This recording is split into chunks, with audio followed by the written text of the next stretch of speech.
What's up, guys? Welcome back to the channel. Here we are with another reaction. In this we have Girl Gone London once again. Y'all make sure y'all go check out her channel. It's absolutely awesome videos, and I'll link her original video in the description.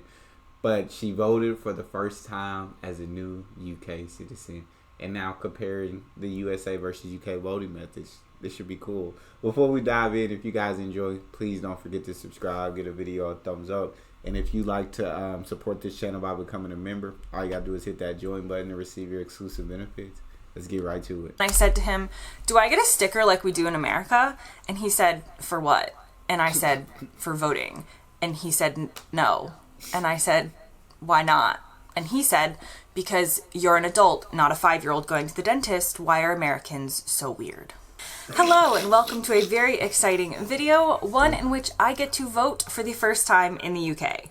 Today is a general election in 2024 if you're watching this video from the future, and I became a UK citizen in January of 2022, which means I missed the previous general election by 3 years. Previously, I was on visas and had the ability to live in the UK but not to vote in the UK. But since becoming a citizen, that entitles me to vote in the UK. I got my polling card in the mail a few weeks ago, and I am all ready for this historic moment for me. Funnily enough, today is the 4th of July, which is also American Independence Day, so there's something a little bit strange about this as well. Now, I am also an American citizen still, and I can still vote in the USA elections as well. Really? I have voted in every American presidential election since I was old enough, which means my first vote in the US was in 2012, though that's the only time I voted in the USA in person, as in 2016 and 2020, I was living in the UK at that point, so I did vote from abroad. I have to admit that while my views are clear in US elections on who I will and have voted for, they're a little more muddy in the UK because I haven't grown up exposed to this political system and parties.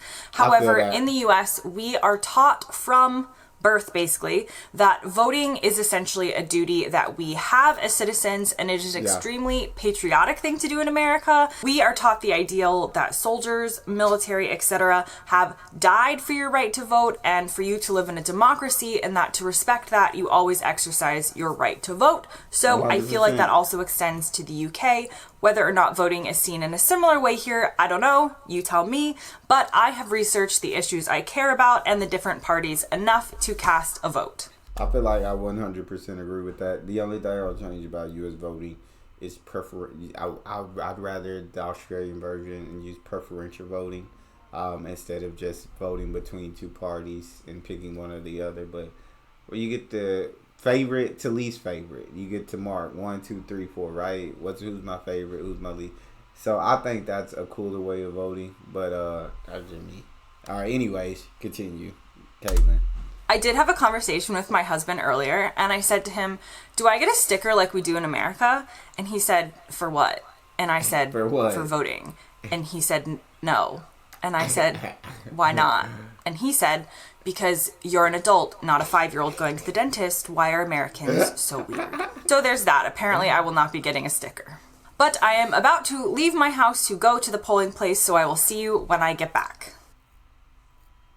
Okay, as promised, no sticker involved, but I did vote, and here are a few things I noticed. Also, on the topic of the sticker, I cracked up because I was looking this up to see if I would get a sticker in the UK, you guys, and I found this petition from 2013 that's called Hand Out I Voted Stickers at UK Election, which is signed by one person and reads, the Americans seem far too excited by their I voted stickers.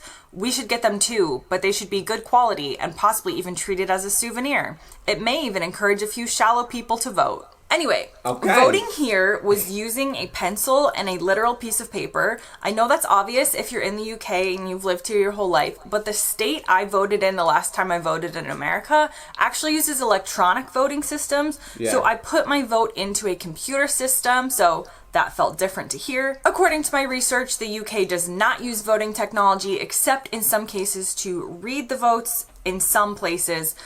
But a solid chunk of American states, not all of them and not necessarily the majority, but like a solid chunk do use electronic voting means. Of course, America has its own problem with voting methods, including the very famous incident in 2000 where Florida messed everything up with their punch card voting, and they had what were known as hanging chads, which is essentially a fragment of a piece of paper that hasn't fully detached from the voting card, so it couldn't fully be counted as a definitive vote for that person. I did have to use... I don't know how I never knew about that in 2000. I guess maybe because I was only 5 years old. But that's crazy. I this is my first time ever hearing about that. Yeah, I'm sure Florida never did that again. That's absolutely insane. Use ID to vote in the UK, which is a newer development here, which came into place in 2022. I was used to this, however, as it is common in most places in the US to require this. I first voted in Pennsylvania, which requires first-time voters to show ID, which I was a first-time voter at the time. And Florida requires all voters to present photo ID and signature, meaning that your signature has to match that of a signature on a passport or driver's license or something similar in order to be allowed to vote. I also had a little chat with one of the polling people and learned a bit more about how those not present in the UK can still vote. In both the US and the UK, you can still vote if you're not going to be physically present on election day, but the UK has one of these options being called a proxy vote, which means that you nominate someone else to cast your vote for you on election day. You cannot do this in the US. Someone else can drop your, what they call an absentee ballot, off at the polling station, but they're not at all doing the voting for you in any way. You have to fill out the ballot yourself. That is mailed to you, sign it, seal it, they just drop it off. This is how I typically vote in the US. So I apply for the postal or absentee vote, and I could send it directly to an address that they give me to send it to, but I always send it to my dad to make sure that somebody's actually holding it in their hands that I know, and he is allowed to drop it off for me at the polling station, but again, signed, sealed, he's not actually doing any voting on my behalf. Oh, that's really cool. I like that. Proxy voting is dope. Yeah, if you're not in the States, hey, you still vote, but somebody just takes it to the polling station for you. That's all. Interesting fact I looked up was the percentage of turnout in general, obviously, of registered voters in each country, and it turns out the UK and the US are roughly along the same lines. The UK can be a little bit higher, but it does depend on the election at an average of about 65% voter turnout. Technically, in the US, each state runs their own election. So technically, there is no national election. This means that you also typically vote on state matters with your presidential vote in the US. So for example, in Florida, there are plenty of different measures that I will be expected to vote on at the same time as I would vote for president.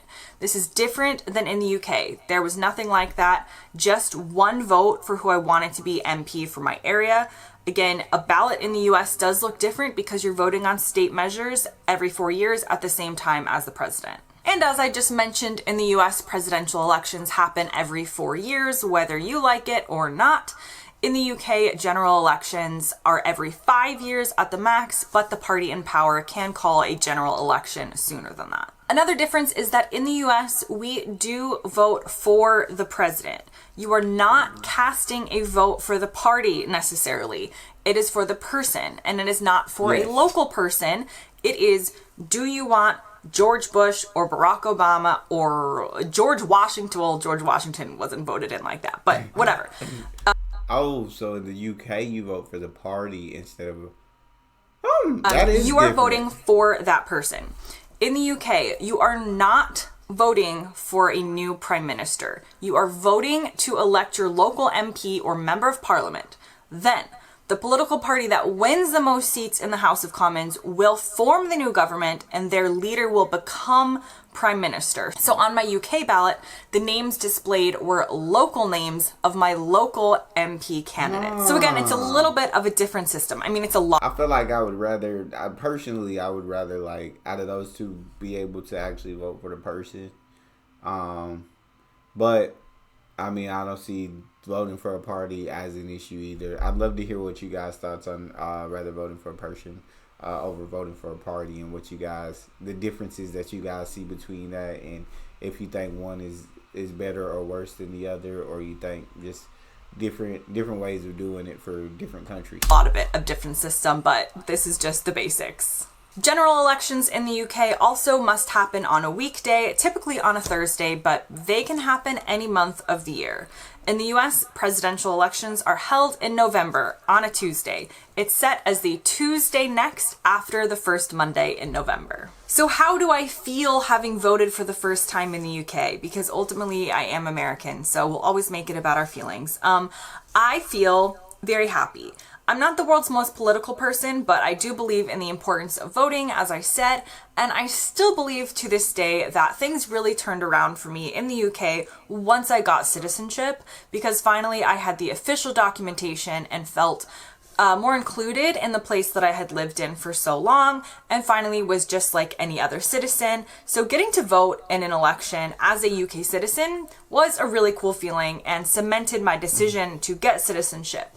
I did not have to get citizenship. I could have been on an indefinite visa, essentially, for the rest of my life. I could have done that, but I wouldn't have been able to participate as fully in life as I can here now. That sentence didn't make sense. You know what I mean. Which brings me to the end of this video. If you're in the UK and you voted or plan on voting, comment that you have voted down below and I'll comment back, which I feel is even better than an I voted sticker. Thanks again for watching, and I'll see you next time. Even better than I voted. So yeah, my question is just, what do you guys think about the differences between the two countries' voting systems?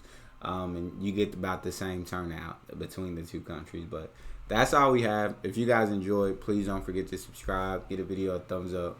Check out the next one. I'll see you guys next time.